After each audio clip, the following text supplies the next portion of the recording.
Hey folks, this is Rose from In Rose's Garden, and today we're going to make a bracelet using SoftFlex Company's Design Challenge Kit Cherry Blossom. This is going to be a little fun, I think. I hope you enjoy making this with me. Let's turn down and we'll get started. Okay, I've got all these beautiful beads out from the kit, as well as a lobster claw, a whole bunch of crimps.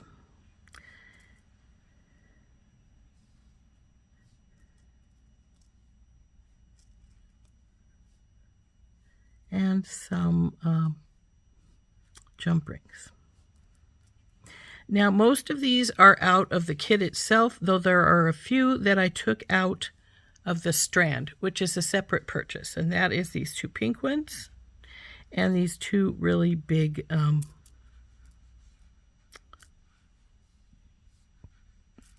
where's the other one? There it is. Very big washer spacers. So what we're going to do is we're going to take these two big pretty ones here. They're going to face each other with a crystal spacer in between, like so. And then we're going to have these big washers on either side of it.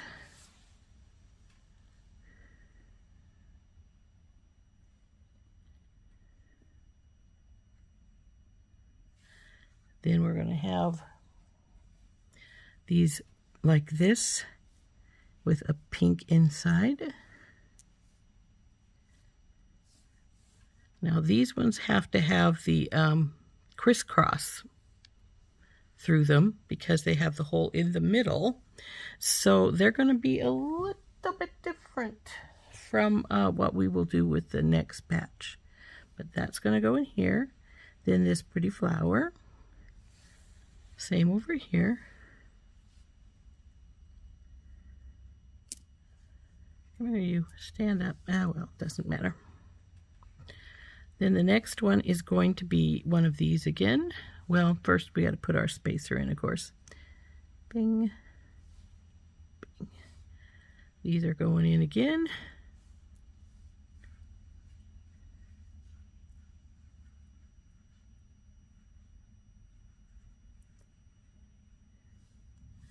Then this big spacer here, the pink, and then the next crystal spacer and one of these whites. We'll go over here, do the same.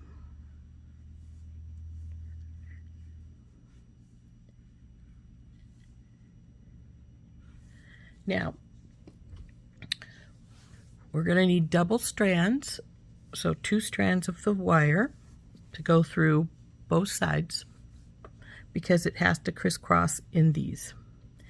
And I've got all these spacers up here, even though I don't only need 2 to close it off, because what I'm going to do is when I get the wire spaced how I want it, I am going to crimp it.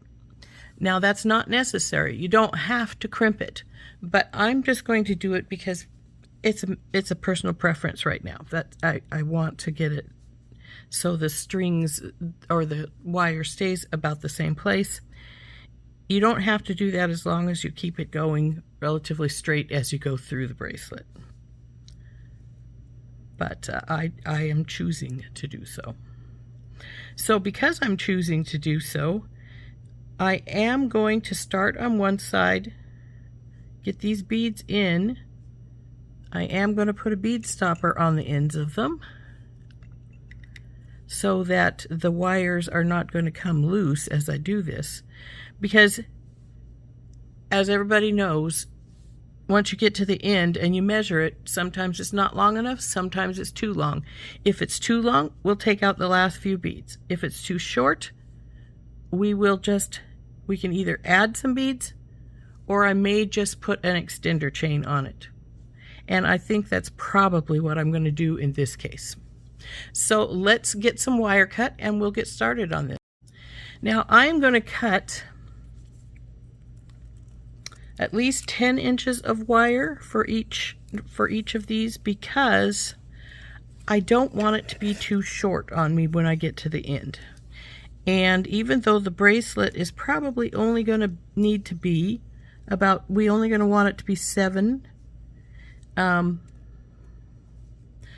like 2 extra inches for each, another extra inch for each side for doing my turning, because I'm not real fond of having it end up being too tight of a wire. And then I also need some extra wire when it does its crisscrosses here. So we're going to cut 2 pieces of 11 inches of wire.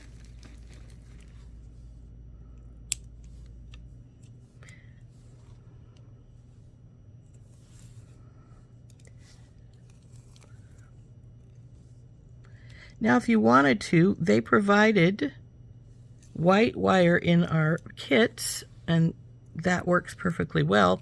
But if you had some pink, you could also have one of these strands be white and one be pink. I do have some pink, but I've already cut this, so I'm not going to worry about the pink. So what we're going to do is we're going to take this up about, oh, say an inch or so, and put our bead stopper on it.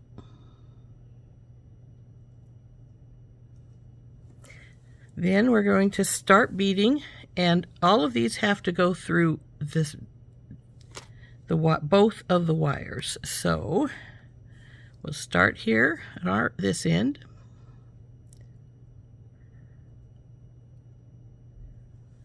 And just feed everybody on here. Now, because I know I've got enough wire,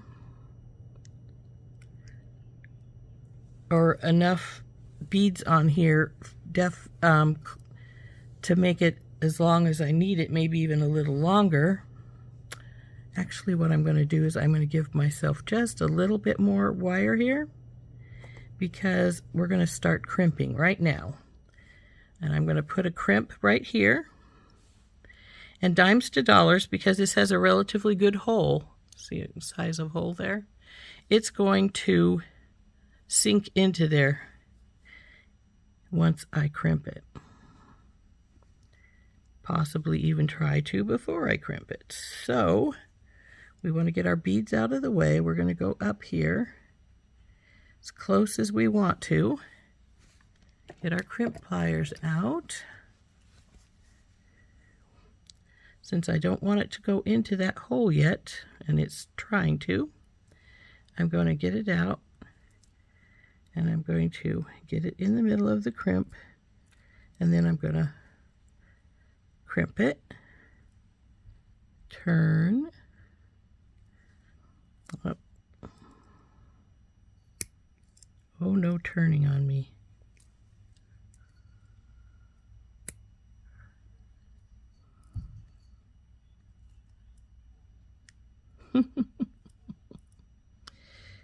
It wants to turn in here to the side that's already been crimped, so that it's not getting any more crimp on it.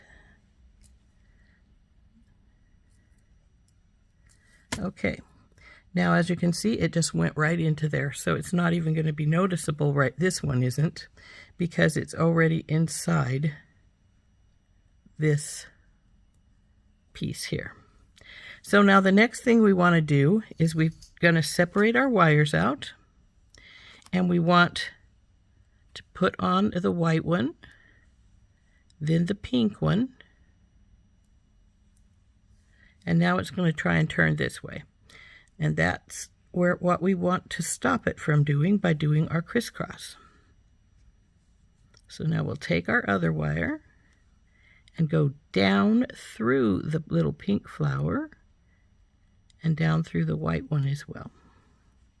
Now you may have to turn it sideways so you can see where it's going. See, there we come. Pull her through. And pull her through this way too. And then tighten it up till it goes over to where you want it.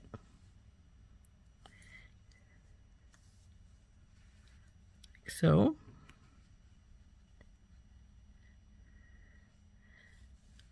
And now we're going to put our next crimp on. So we'll feed it down both wires.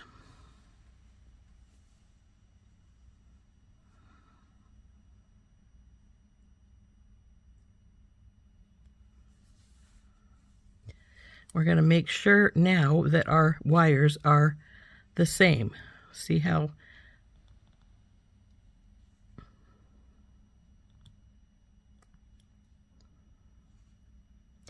this one probably will end up being a little longer because it's going over the pink, but we want to make sure that it stays so that this is going to stay flat here. So now that we've got it the way we want it, we'll go in here and we'll crimp this bead, this crimp.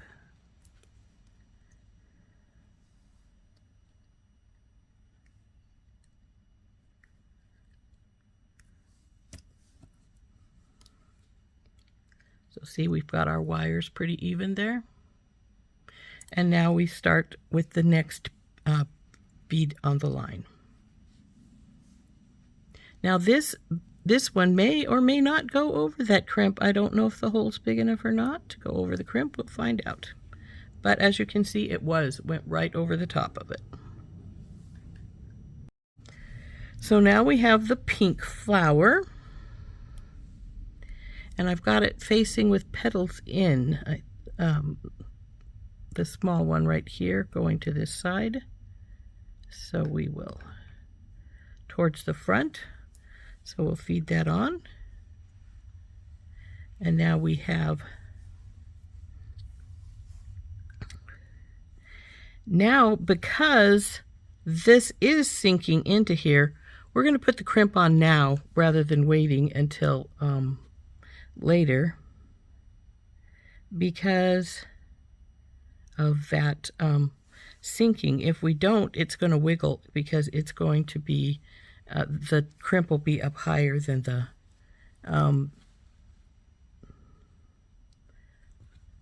flower. Oops, I got it a little bit off there.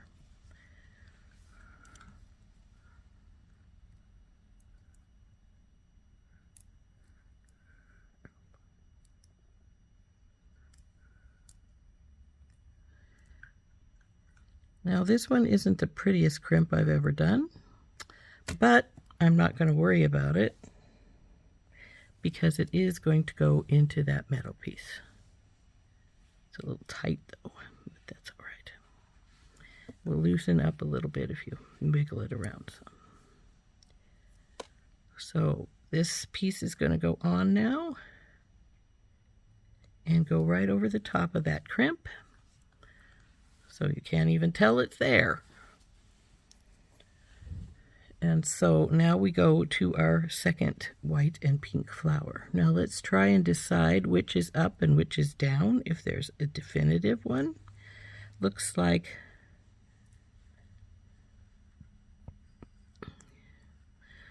there's not really a definitive one. So we will go through from the top, then we'll go through from the bottom,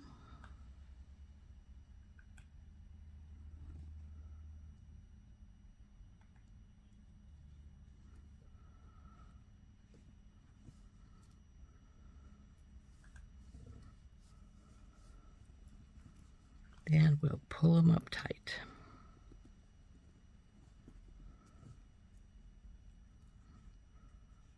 This one needs a little more pull. There we go.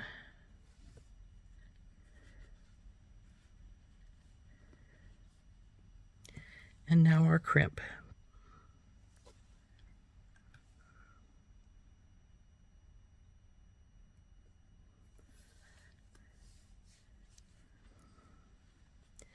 Now I will warn you that from here on out, every one of the crimps will drop into something, and that's why I started on one side instead of just doing it through the middle.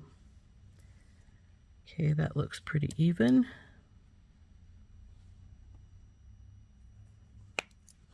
Oh, knuckle popped.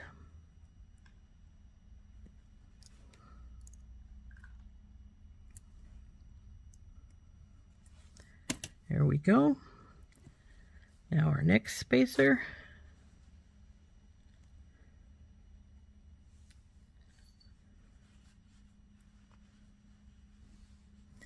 And then our big beads here.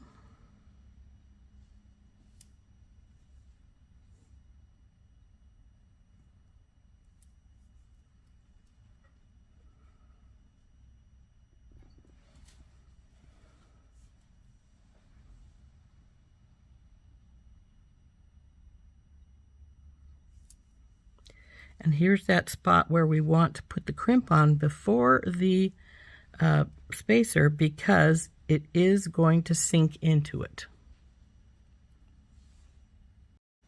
So let's put our crimp on first.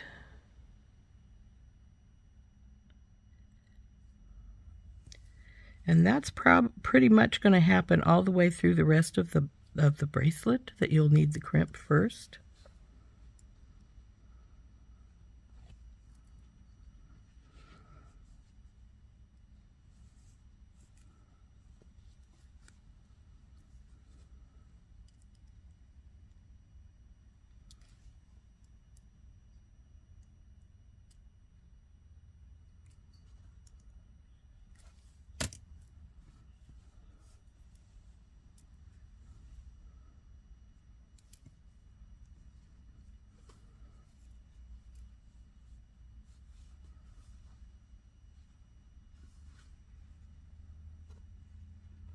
Okay, now we go through our flowers again.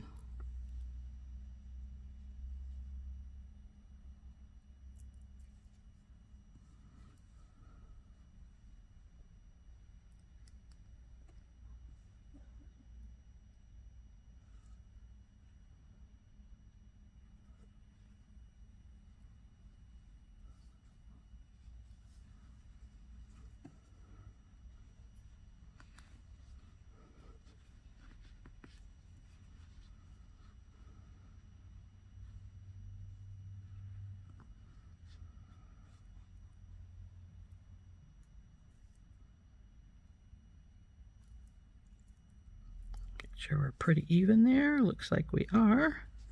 So time for the next crimp. Come here, you.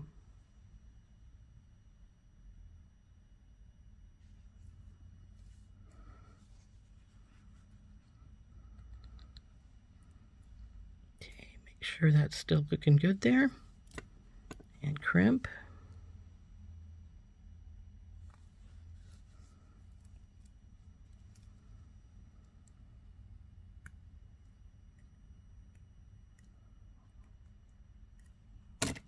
And then our spacer.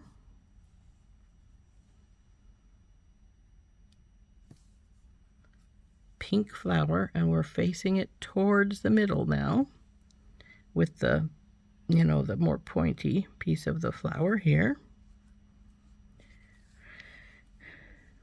Now it's wanting to twist a little bit, but that's all right. We can make it straighten itself up. Now we're going to our last of our double flowers, but first we want to crimp right here by this pink one.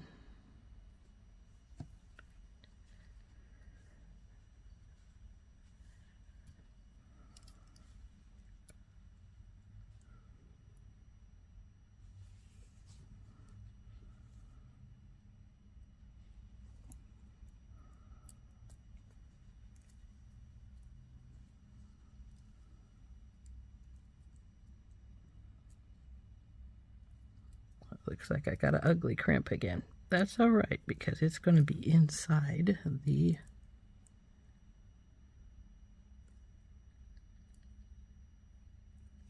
washer. So I'm not going to worry about that. It's not real pretty.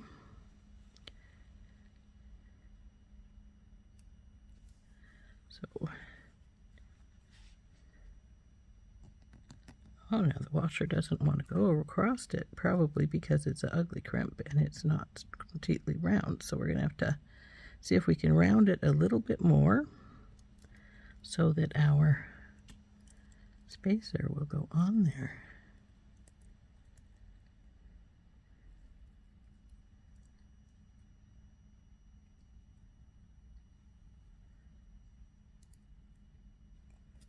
See if we got her.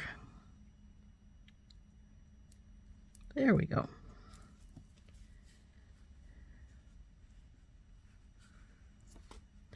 Now we've got our crisscross.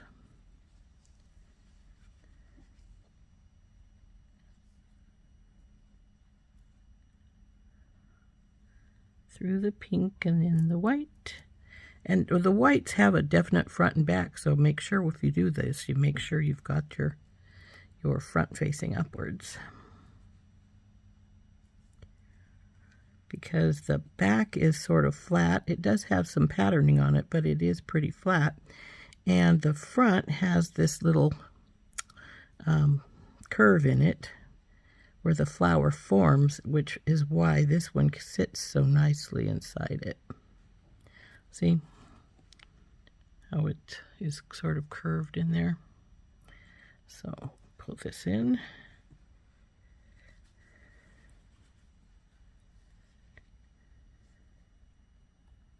Come here, you guys. There we go. That's looking good. So we need our next crimp.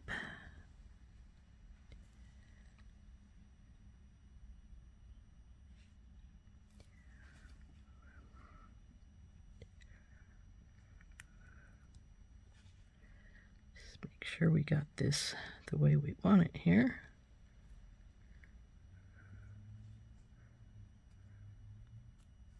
There we go. Crimp this side.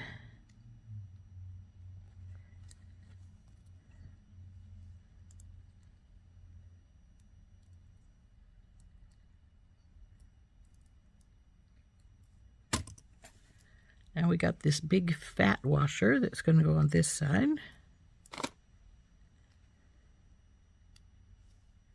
And the pink.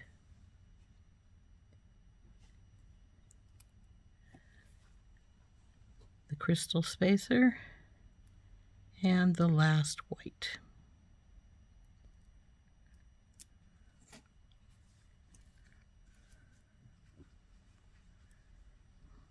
Put the bead stopper on. Now we're going to do a little twisting and turning here to get our flowers in more of a even line here. And there is our bracelet. Let's measure her. Up and onto there. And we're right at 7 right now. So we're actually a little longer than I want it to be because we don't want it any longer than 7.5. And our lobster claw is going to add 1/2 inch. And then because we're going to have the crimps and such, and this is, I'm going to double crimp this, I think. We're going to take off these last few beads because I know, well, maybe not. Let's try it on the sizer because even though this says 7, the sizer may disagree with that because of the size of our beads. So let's flip it over. So we're got the back to the sizer. Come around.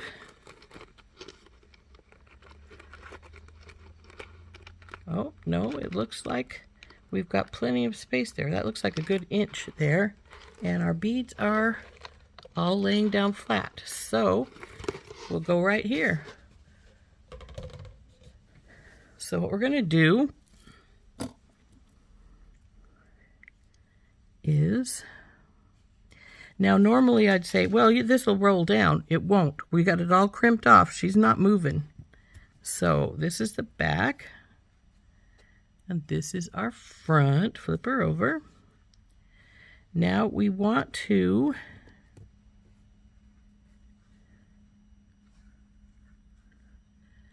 bring in our crimps. And we're going to just crimp it right here.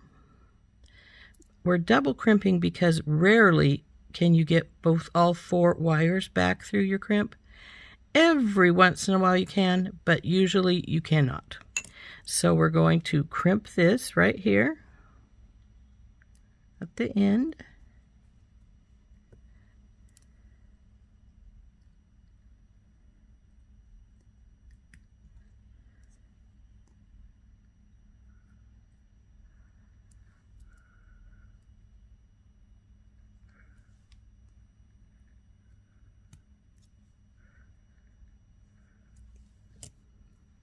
Just like so.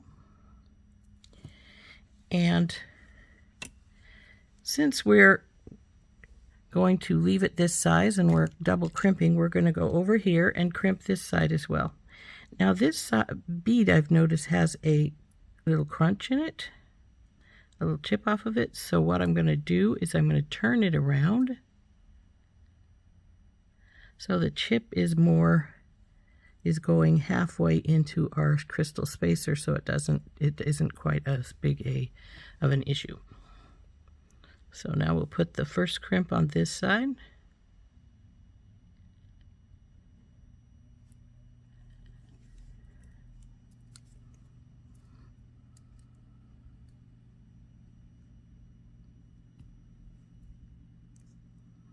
And we'll crimp this side down.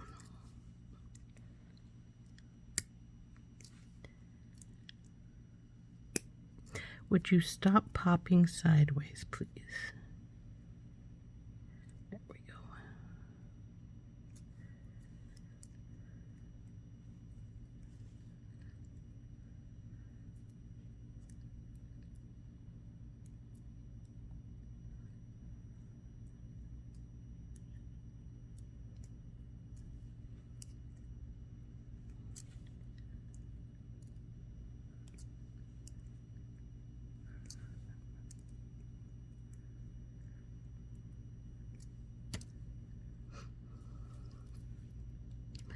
So now what we're going to do is we'll take a second crimp, and then we are going to try and put both through. They probably won't go. If they don't, we'll just put one through because we've got them crimped together down there anyway. And it looks like we're a no-go on the 2. So what we're going to do is we're going to just push one through. Push it down to where we want it.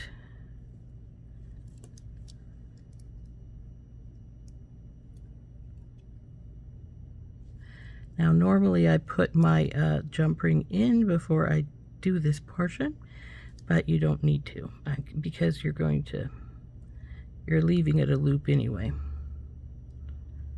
So now that I've got that in, I'm going to crimp this second one here.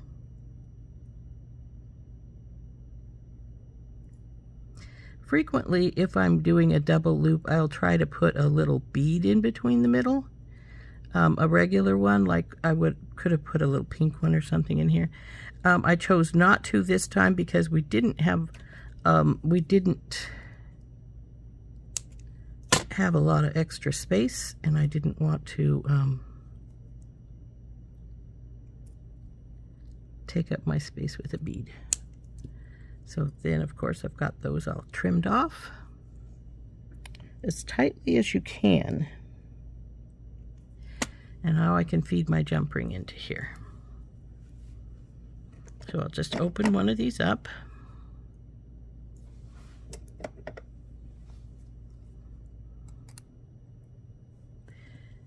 And put it through our little loop we left here.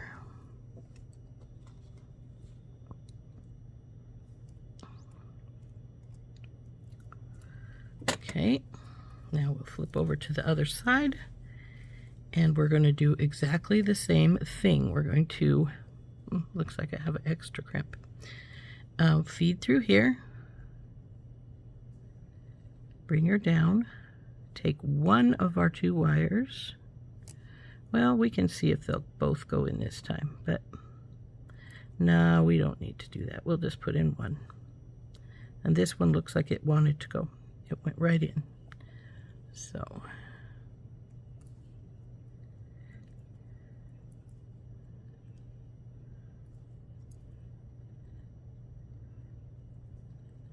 small loop. Come on, baby. A little bit smaller than that. There we go. And now we will crimp here.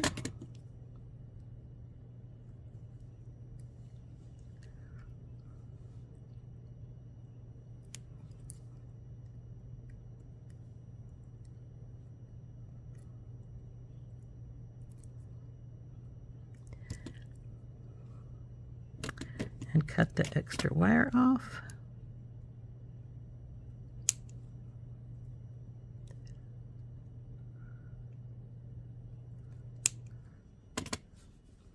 And now we will put our lobster claw on this side. We're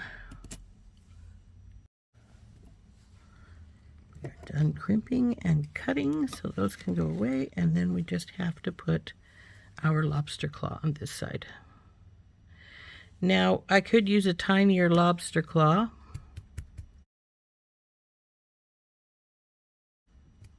Let's see if I can find one, because the little one will take up less space, of course. Not got very many of these guys left. That one's even open still.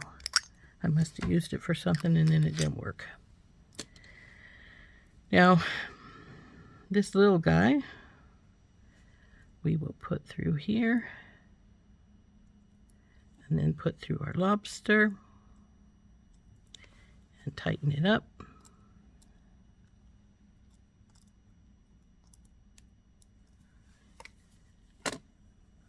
These two pieces can get put away.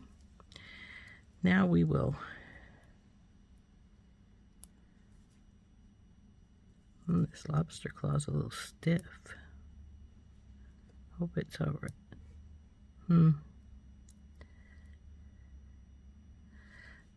Now see why I put these on a jump ring? This lobster claw, obviously I didn't test it.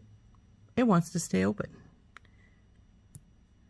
I mean, I can push it and then it'll close, but let's face it, I don't want to, if you're selling it, you don't want to have this happen, because what if you put it on, the person that buys it doesn't think to push the button to make it come back up, and it doesn't come back up, and then they have a chance of losing it easily. So what we're going to do now, get a new lobster claw out. This one we'll test.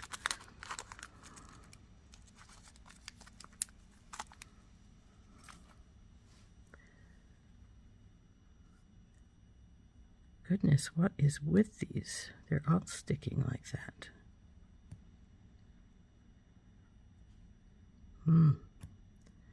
I may have to see about taking these ones back. Next.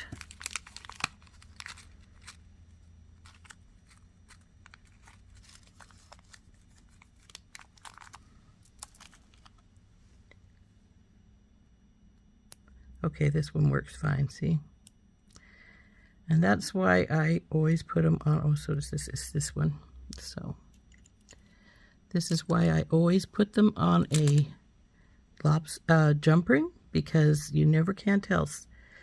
The thing is that, like I say, this would work if you know to push it up, back up again. But these have a spring in them. If the spring isn't working right, this is what you get. One that doesn't keep closed all the way right. So, like I say, if you're selling it, you certainly don't want to sell it to someone when it may not close. And if it doesn't close and they lose it, well, then that's more or less your fault. And that's not something that you want to take responsibility for. And if it's your own and you forget to close it, you have the same problem. It could still fall off. and you really don't want your bracelets to fall off. So check them, make sure they work, and make sure that you're not letting something go to somebody that has got something with a problem with it. Now see, that came out at exactly 7 1/4. There's your closure there. This little one is wanting to turn. That's all right. We will get it working. But there we go. There's our bracelet.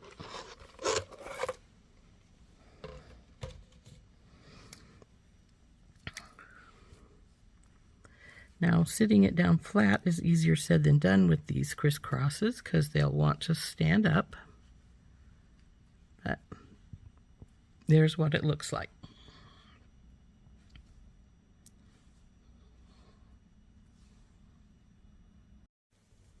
So there we go. There is our bracelet using our Cherry Blossom Design Challenge Kit from SoftFlex.